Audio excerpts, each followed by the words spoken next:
Hello नमस्कार अस्सलाम वालेकुम। एक बार फिर से स्वागत है आपका हमारे यूट्यूब चैनल लाइक इट पर। दोस्तों, जैसा कि बोर्ड के एग्जाम स्टार्ट होने वाले हैं और अदर क्लासेस के एग्जाम शुरू भी हो चुके हैं। इस टाइम पर बच्चों को, माँ बाप और टीचर्स को बड़ी टेंशन रहती है। बच्चों को पास होने की टेंशन, माँ बाप के उम्मीदों पर खड़ा उतरने की टेंशन।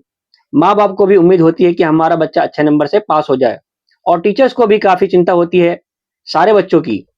तो इतने टेंशन के बीच किस प्रकार से पढ़ाई करनी चाहिए और किस प्रकार से एग्जाम देना चाहिए, सबके उम्मीदों पर खड़ा उतर पाएं।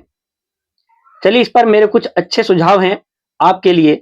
मेरे अनुमान से अगर आप ऐसा करते हैं तो काफी मदद मिल सकती है आपको। तो चलिए जानते हैं कैसे एग्जाम्स की तैयारी करें।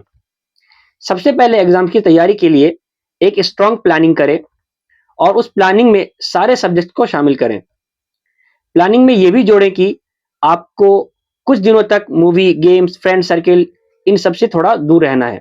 दूसरा, आप जो भी सब्जेक्ट पढ़ें उसमें इंपॉर्टेंट पॉइंट्स को अंडरलाइन कर लें और उस पॉइंट्स को 2-3 बार लिख कर देखें।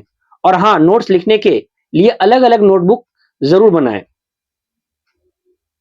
क्वेश्चन आंसर्स को रटने की जगह उसे सिंपल भाषा में समझने की कोशिश करें और 2-3 बार समझने के बाद उस आंसर को लिख कर देखें, जिससे कि वो आंसर आपको पक्का हो जाए। प्रीवियस ईयर्स के क्वेश्चन पेपर को अवश्य सॉल्व करें। कम से कम पिछले 5 साल के क्वेश्चन पेपर अवश्य सॉल्व करने की कोशिश करें। बहुत ही फायदा होने वाला है इससे। किसी भी आंसर को याद करने के बाद लिख कर देखें और फिर समय समय पर खुद इस आंसर को मन में सोचें। आपको याद होगा तो अपने आप ही अंदर से एक पॉजिटिव फीलिंग आएगी। जिस सब्जेक्ट में आप ज्यादा कमजोर हैं उस पर अधिक ध्यान दें। अगर आपको सुनकर जल्दी याद होता है या जल्दी समझ में आता है तो YouTube की वीडियो भी देख सकते हैं।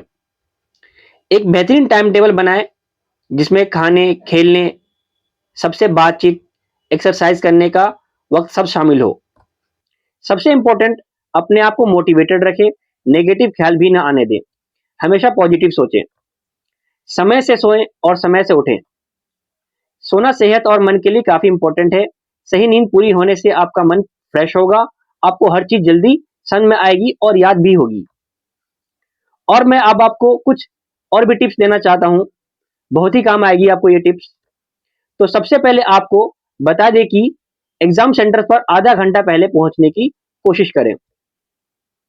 सुबह उठकर अच्छे से फ्रेश हो जाएं, ब्रेकफास्ट करें, लेकिन ध्यान रहे कि कोई ऐसा फूड ना खा ले जिससे आपके पेट में तकलीफ होने लगे, और बहुत ज्यादा भी ना खाएं।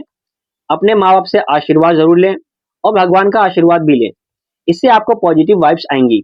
मुसलमान भाई, फजर की नमाज पढ़ें, दुआ करें, और जब घर से एग्जाम्स के लिए निकलें तो रास्ते में या सेंटर पहुंचकर दोस्तों से ज्यादा बातें ना करें। ऐसा करने से आपने जो कुछ भी तैयारी की है वो भूल भी सकते हैं। उस टाइम पढ़ाई के बारे में ना सोचें कि मुझे याद नहीं है, वो याद नहीं है, ये याद नहीं है। सिर्फ दिमाग में ये रखें कि आपने जो तैयारी की है वो आपकी तरफ से बेस्ट है।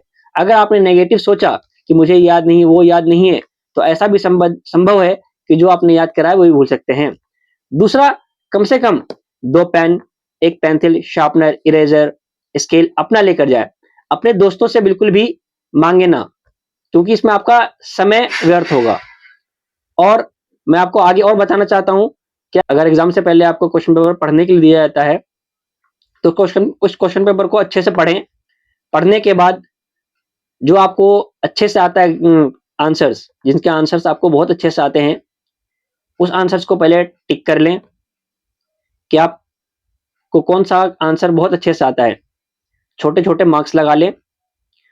उसके बाद पेपर स्टार्ट करें। जो ज्यादा नंबर के हैं सबसे पहले उससे स्टार्ट करें आप, कि छोटे क्वेश्चंस में आपका टाइम ज्यादा व्यर्थ ना हो जाए, ज्यादा मार्क्स आपको आ सकें। फिर ऐसे ही जो थोड़े कम आते हो वो करें, फिर और कम वाले, और सबसे अंत में जो बिल्कुल ना आते हो वो करें।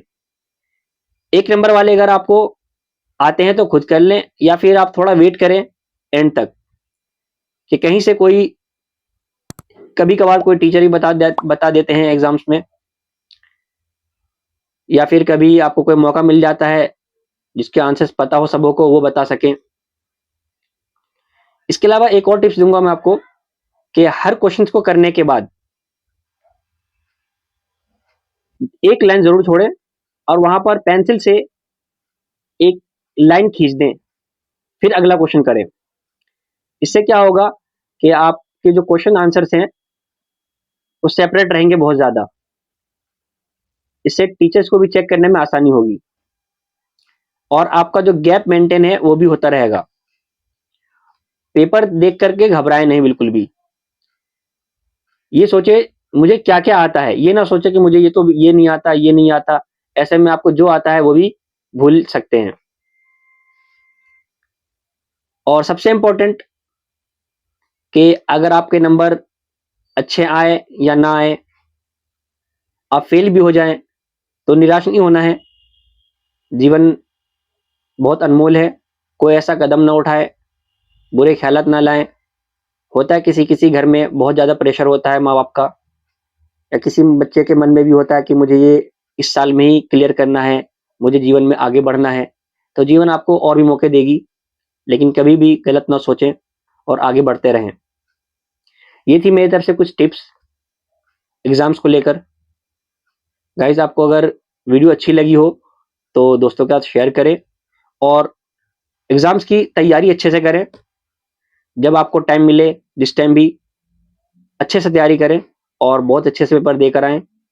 साफ लिखने की कोशिश करें, थोड़ा खुला खुला और बड़ा बड़ा लिखने की कोशिश करें, ताकि टीचर्स को पढ़ने में मुश्किल ना आए। क्योंकि अगर कई बार उन्हें समझ में नहीं आता क्या लिखा है, तो उस चीज़ को सही से चेक नहीं कर पाते और उसमें आपको नंबर जो मिलते हैं वो गलत मिल जाते हैं। और एक बात का और खास ख्याल रखें कि आंसर्स के जो नंबर होते हैं, क्वेश्चन नंबर 1 का आंसर, आंसर 1 का ए, बी, सी, ये बहुत क्लियर और साफ लिखें। इससे क्या होगा, टीचर्स चेक करने वाले कभी कंफ्यूज नहीं होंगे कि क्या लिखा हुआ है, 1 लिखा है, 2 लिखा है, 3 लिखा है, ए, बी, सी लिखा है। तो इस बात का खास ख्याल रखें। ओके गाइस, तो बेस्ट ऑफ लक आपके एग्जाम्स के लिए। आई होप कि आप अच्छा पेपर करके आएंगे और रिजल्ट भी आपका अच्छा आने वाला है। दोस्तों के साथ वीडियो को शेयर करें और अगर चैनल को सब्सक्राइब नहीं किया है तो चैनल को सब्सक्राइब भी करें, ताकि हमें सपोर्ट मिलता रहे और मैं आपके लिए आगे भी ऐसी वीडियो बनाकर ला सकूं। धन्यवाद।